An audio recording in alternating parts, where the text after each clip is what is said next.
We all know the feeling of making decisions that, in hindsight, seem undeniably stupid.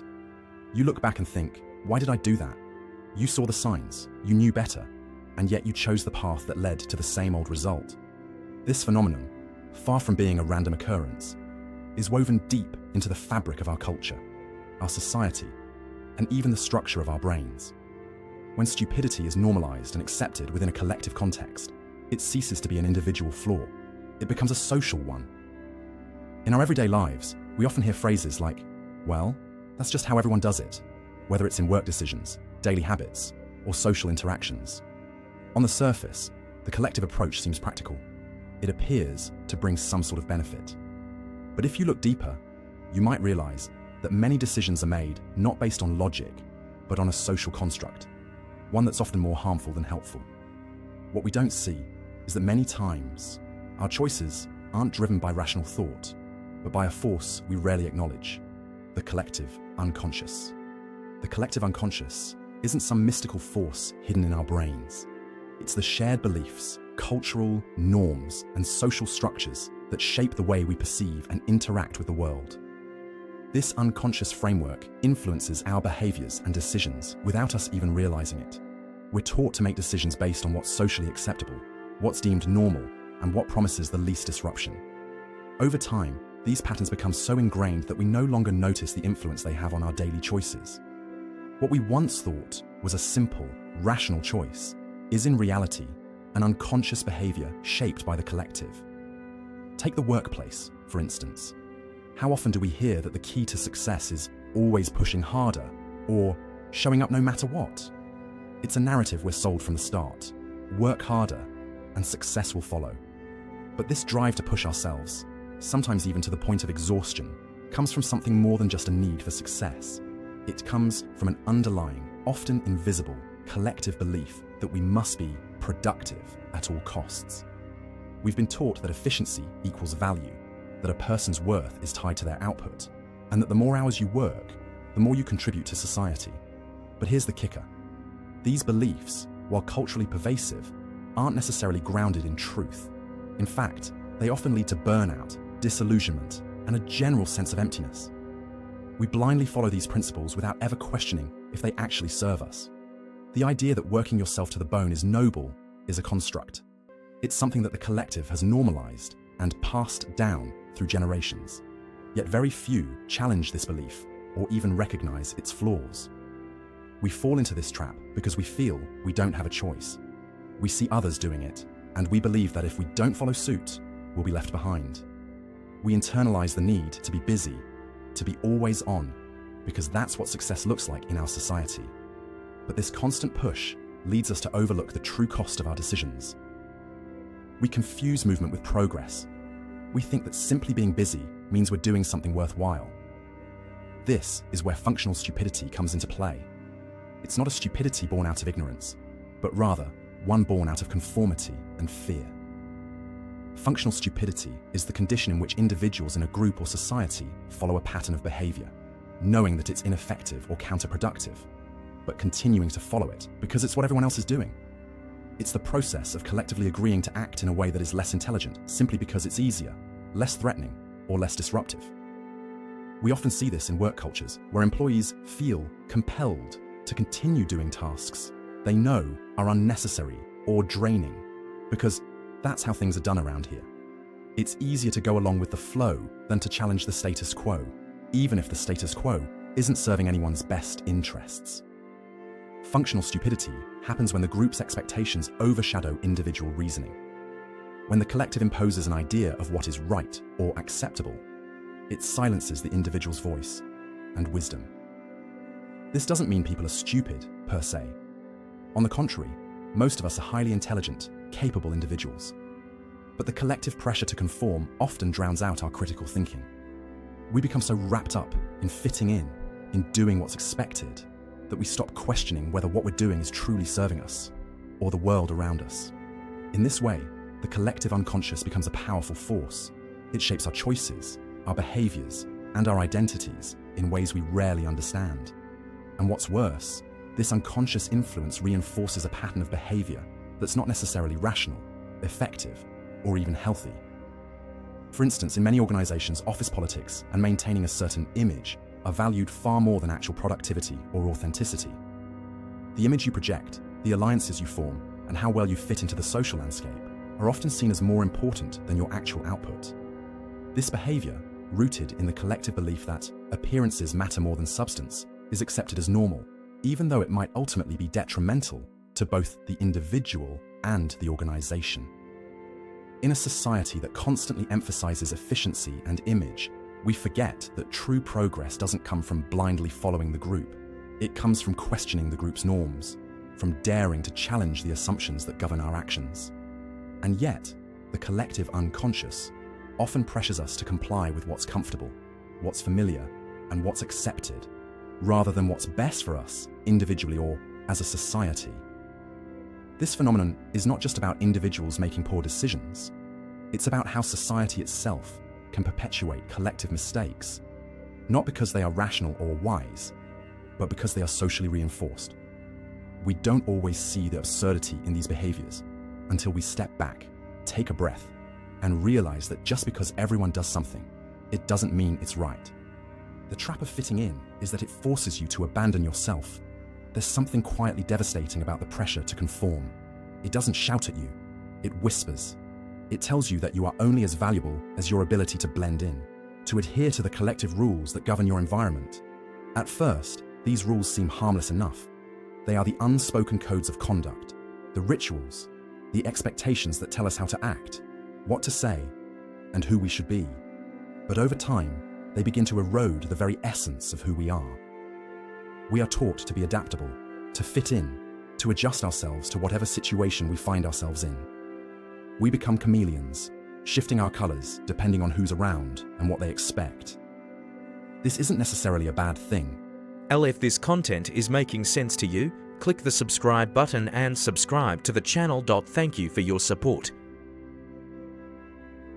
After all, survival often requires adaptation. But when this adaptation becomes the primary way we relate to the world, we lose sight of our own core. The paradox is this: the more we try to fit in, the less we actually belong. We sacrifice our uniqueness for the sake of approval, and in doing so, we create a version of ourselves that is merely a reflection of the expectations of others. The more we blend in, the more we lose touch with what makes us different, what makes us authentic. But here's the twist. There is a silent power in resisting the pressure to conform. When we step back and allow ourselves to be truly seen, not in the light of social expectations, but in the fullness of our own being, something transformative happens. We begin to hear a different voice, one that is more subtle, more persistent, and far more grounded in truth. This is the voice of our own wisdom, our own essence, the part of us that never wanted to blend in, that never wanted to be something we are not. This voice may be soft at first, drowned out by the loud clamor of society's demands, but with time, it becomes undeniable. This is where true freedom begins. True freedom is not found in doing more, being more, or impressing others. It is found in shedding the layers we've built to protect ourselves from judgment and expectation. It's in letting go of the need to perform, to constantly prove our worth, and simply existing as we are. You see, the more we stop trying to be everything for everyone, the more we come home to ourselves. This is the shift that takes place when we stop performing and start being. The weight of other people's opinions starts to lessen, and we start listening to the deeper rhythm within us. And once we tune into that rhythm, everything changes. Life doesn't feel like an endless series of obstacles to overcome. It doesn't feel like a race to win. Instead, it becomes a dance where we move with the ebb and flow of life, rather than forcing it into submission. This shift doesn't happen overnight. It's a process, slow and subtle. You'll notice it in small moments, when you choose to say no to something that drains you, when you allow yourself to rest without feeling guilty, when you stop apologizing for your needs. It's in the quiet moments where you choose to honor your own space, your own time, and your own feelings. And with each small act of resistance, you begin to feel more at home in your own skin.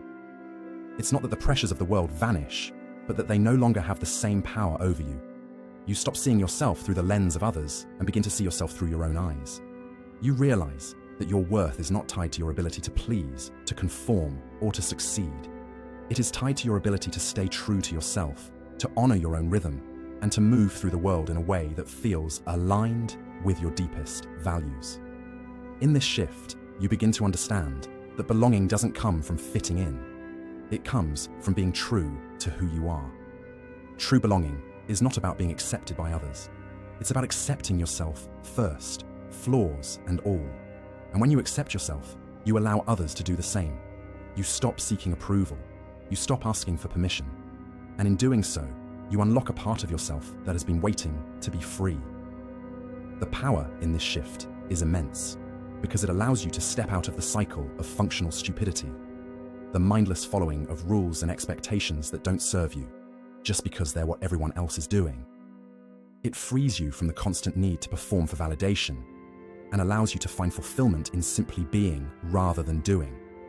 And perhaps the greatest realization of all, when you stop striving for approval, when you stop conforming to others' definitions of success, you finally give yourself permission to create your own path. The real challenge isn't finding the right answers, it's allowing the right questions to emerge.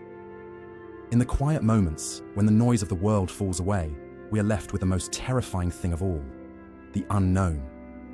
In our busyness, we often mistake productivity for progress, motion for meaning. But when we slow down and ask ourselves, what have I truly learned?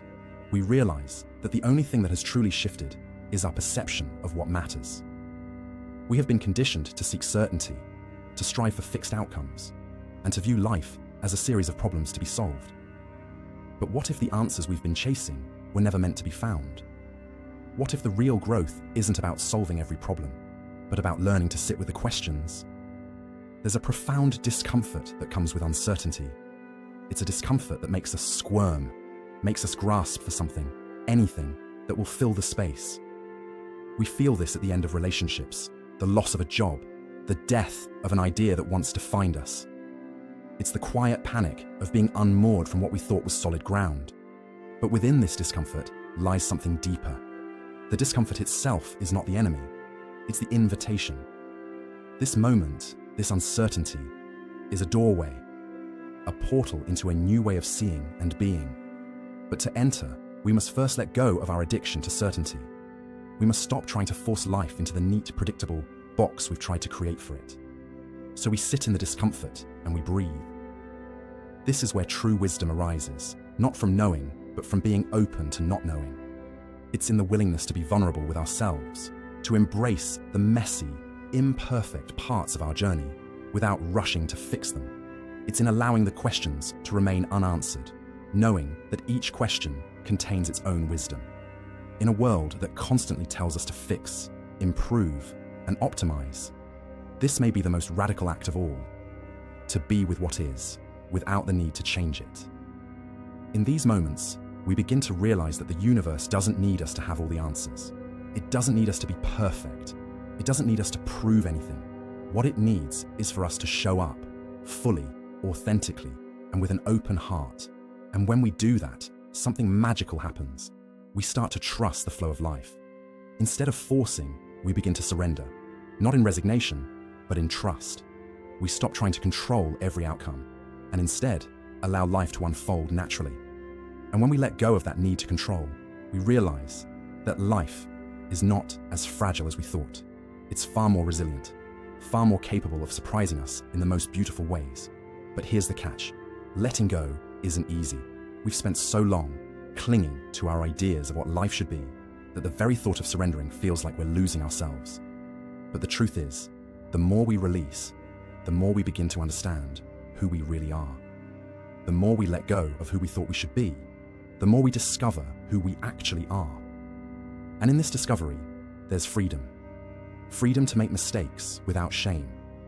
Freedom to fail without feeling worthless. Freedom to change without fear of losing ourselves. Because when we let go of all the roles we've been playing, perfect partner, successful employee, wise friend, we find that what's left is not emptiness, but a quiet, steady sense of being. We stop measuring ourselves against others, and instead begin to listen to the rhythm of our own heart. We stop seeking validation from outside sources and begin to trust our own internal compass. And with this trust comes an inner peace that no external success can ever provide.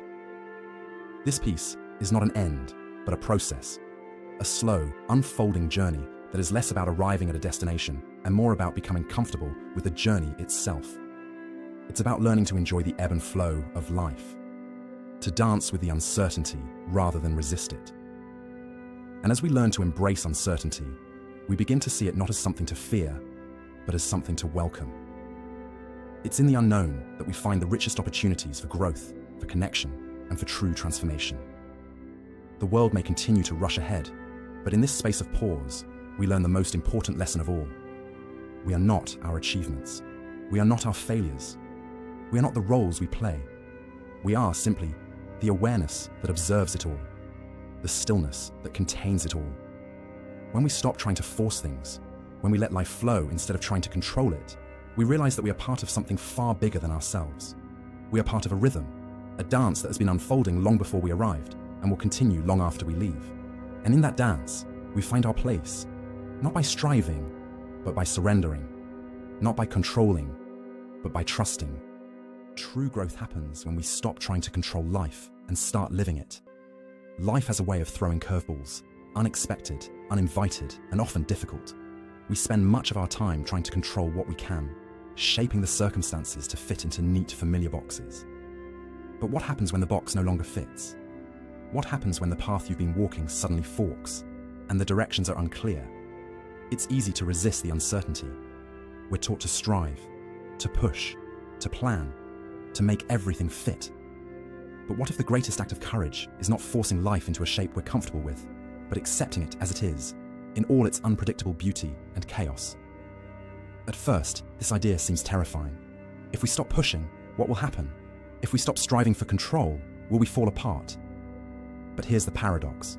The more we try to control life, the more we cut ourselves off from the very flow of life itself. The act of letting go isn't a passive surrender. It's not about giving up. It's about giving in to the present moment. It's about stopping the frantic search for certainty and opening ourselves up to what is happening right now. It's about trusting that life, in all its unpredictability, will guide us exactly where we need to go. You begin to notice things you've missed while running after plans and goals. The way the sunlight feels against your skin, the deep, steady rhythm of your breath, the subtle beauty of small moments, the sound of a friend's laugh, the feel of a handwritten letter, the warmth of a cup of tea in the morning. And in these moments, you realize that you are enough. You don't need to prove yourself. You don't need to be busy all the time. You don't need to constantly be doing in order to be valuable. You simply need to be. This is where true healing begins. Not in action, but in stillness. Not in striving, but in surrendering. It's in the moments when you stop trying to be something for someone else and just allow yourself to be. This doesn't mean you abandon your goals or your ambitions. It doesn't mean you stop striving altogether. It means that your striving comes from a place of wholeness, not from a place of lack. You begin to act not because you are trying to fill a void, but because you are already whole. You're not chasing validation, you're expressing your truth. This is where the shift happens. It's subtle, but profound. It's the moment when you stop seeing life as something to be conquered and start seeing it as something to be experienced. You stop measuring success by external markers, by promotions, by approval, by appearances, and start measuring it by how present you are, how true you are to yourself. You begin to realize that peace isn't found in perfection. It's not found in checking off boxes or following the prescribed steps to success. Peace is found in the pauses, the moments in between. It's in the willingness to sit with discomfort, with uncertainty, with not having all the answers. It's in the ability to breathe deeply, to be here, right now, without the need to change anything. You start to see that life is not a race to be won, but a journey to be savored. You begin to appreciate the slow, steady unfolding of things, knowing that sometimes the most important things in life happen when you're not forcing them to happen. It's in this space of acceptance that life begins to surprise you. When you stop trying to control the narrative, you realize that the story is unfolding perfectly, even if it's not the way you expected. It's like trying to read a book in a foreign language. At first, it feels confusing and unfamiliar, but as you continue, the story becomes clearer, more beautiful. The more you let go, the more the story of your life begins to make sense. This doesn't mean that things will always go smoothly. There will still be challenges, setbacks, and moments of confusion. But now, when those moments arise, you meet them differently. You no longer see them as obstacles to be avoided, but as opportunities to learn, grow, and expand. You begin to trust that, even in the chaos, there's a greater plan at work. You begin to let go of your need to control every detail. You stop trying to anticipate the future and start living in the present. You stop worrying about how things should be and start embracing them as they are. And in doing so, you create the space for something truly magical to happen. Life, you begin to understand, isn't about making everything perfect. It's about learning how to be fully alive, fully present in each moment. It's about letting go of the need to control and allowing life to flow through you, unimpeded.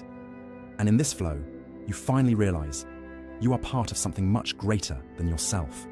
You are not separate from the universe. You are the universe, experiencing itself through you. And when you let go of the need to control, you allow yourself to be fully integrated into this magnificent, unpredictable journey. You stop running, you stop fighting, and you simply begin to live. The real transformation happens when you stop forcing life to fit into your expectations. We are conditioned to believe that life is something we must control. From the time we're children, we're taught to plan ahead, to set goals, to check off boxes as we progress. We're told that success is a formula. If you do X, you'll get Y. But the truth is that life doesn't follow formulas. It doesn't fit neatly into the boxes we try to create for it. The more we try to force life into our predefined expectations, the more we miss its natural flow. Life has a rhythm, a current that runs beneath the surface. And when we fight against it, we only exhaust ourselves. We may think we're being productive, but in reality, we're resisting the inevitable. This is the paradox of control. The more we try to control life, the less we actually experience it.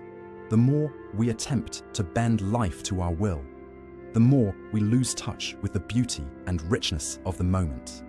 It's not about giving up on our goals or abandoning our dreams.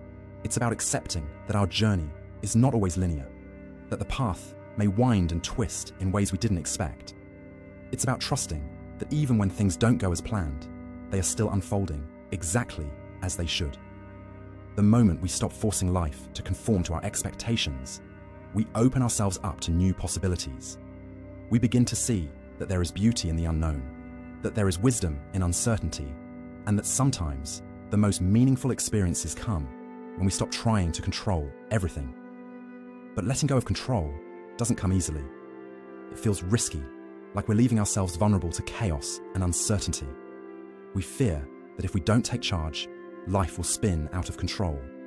But in reality, it's our constant need to control that creates the most chaos. It's our attachment to the idea that things must be a certain way that causes the most suffering. When we let go of the need for control, we begin to experience life in a different way.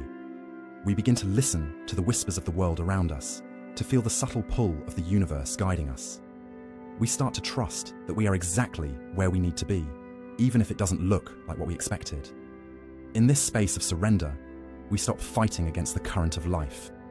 We stop paddling upstream and begin to float downstream, trusting the flow, trusting the journey.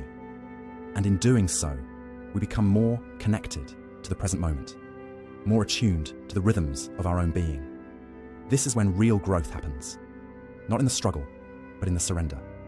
Not in the effort to control, but in the ability to let go. And when we surrender, we find that we don't need to do everything. We don't need to prove ourselves. We don't need to have all the answers. We simply need to show up, to be present, and to trust that life will unfold as it should. The magic of life is not in its predictability, but in its unpredictability. The moments of grace, of connection, of joy, they come when we least expect them. And when we stop forcing, when we stop trying to control the outcome, we make space for those moments to appear. You may find yourself beginning to live in a new way, not based on what you think should happen, but based on what actually is happening. You may begin to make decisions not from a place of fear, but from a place of trust. You may start to see challenges not as problems to be solved, but as opportunities for growth. And when you embrace this new way of being, you realize that life is not about finding the right answers. It's about being present with the questions. It's about staying open, curious, and willing to embrace whatever comes your way, It's about living fully, without the need to control or predict the outcome. This doesn't mean you stop setting goals or working toward your dreams. It means you stop forcing your dreams to fit a mold. You allow them to evolve and change as you do. You trust that the path will unfold in its own time, and that everything you need will be there when you're ready for it. The real power comes not from controlling the future, but from fully embracing the present. The more we let go of the need to have it all figured out, the more we allow ourselves to be surprised by life. And in those surprises, we find the beauty of life itself. In this space of letting go, we realize that we are not separate from life. We are part of it. We are not trying to control it, but to dance with it. And when we stop trying to lead, we begin to move in harmony with the universe.